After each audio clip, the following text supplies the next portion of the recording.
ایک ایسے نوجوان کی کہانی جس نے ثابت کیا محنت، لگن اور عزم انسان کو بلندیوں تک پہنچا سکتی ہے، مگر زندگی کبھی کبھی ایسے امتحان بھی لے لیتی ہے جن کے سامنے انسان خود کو بے بس محسوس کرتا ہے۔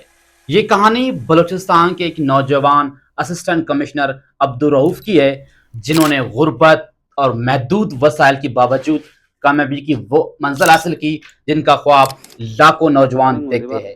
کامیابی کی کچھ عرصے بعد انہیں برین ٹیومر جیسے سنگین بیماری کا سامنا کرنا پڑا۔ آئیے اس متاثر کن سفر موجود آزمائش کے بارے میں تفصیل سے جانتے ہیں۔ عبدالرؤف کا تعلق بلوچستان کے ضلع استر محمد سے بتایا جاتا ہے، جو ایک نسبتاً پسماندہ علاقہ ہے۔ محدود وسائل کے باوجود انہوں نے اپنے تعلیم جاری رکھی، کبھی حالات کو اپنے کمزوری نہیں بننے دیا۔ وہ جانتے تھے کہ اگر قسمت بدلنی ہے تو اس کا راستہ صرف تعلیم، محنت اور مستقل مزاجی سے گزرتا ہے۔ انہوں نے بلوچستان پبلک سروس کمیشن یعنی PPSC کے سخت ترین مقابلے کے امتحانات کی تیاری کی۔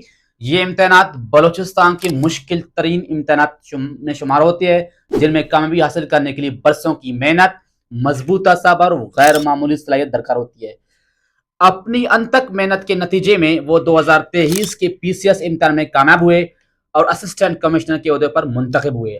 یہ صرف ان کی ذاتی کامیابی نہیں تھی، بلکہ ان کی خاندان اور پورے علاقے کے لیے امید کی ایک نئی کرن تھی۔ اطلاعات کے مطابق اس وقت assistant commissioner Abdul Rauf brain tumour کے علاج سے گزر رہے ہیں۔ یہ خبر ان کے خاندان کے لیے نہیں بلکہ ان تمام نوجوانوں کے لیے بھی افسوسناک ہے جو انہیں محنت اور کامیابی کی علامت سمجھتے ہیں۔ زندگی ہمیشہ یہ سبق دیتی ہے کہ انسان جتنی ہی کامیاب کیوں نہ ہو، آزمائش کسی بھی وقت آ سکتی ہے۔ اس لیے ہمیں اپنے کامیابی پر غرور نہیں بلکہ شکر ادا کرنی چاہیے، صحت کی قدر کرنی چاہیے اور دوسروں کی دکھ درد میں شریک ہونا چاہیے۔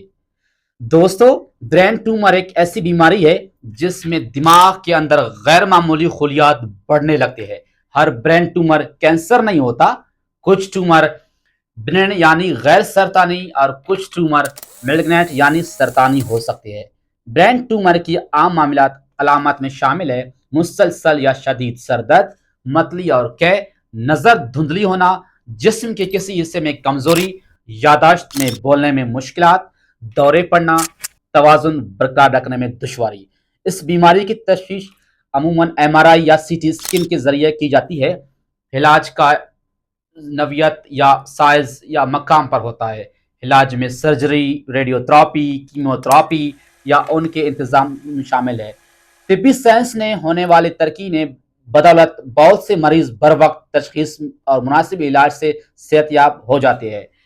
اگر آپ عبدالرؤف واقعی اس مشکل سے گزر رہے تو ہم دعا کر رہے ہیں اللہ تعالیٰ انہیں جلد سے جلد شفا کامل عطا فرمائے، ان کے والدین کو صبر عطا فرمائے اور دوبارہ صحت مند زندگی عطا کرے۔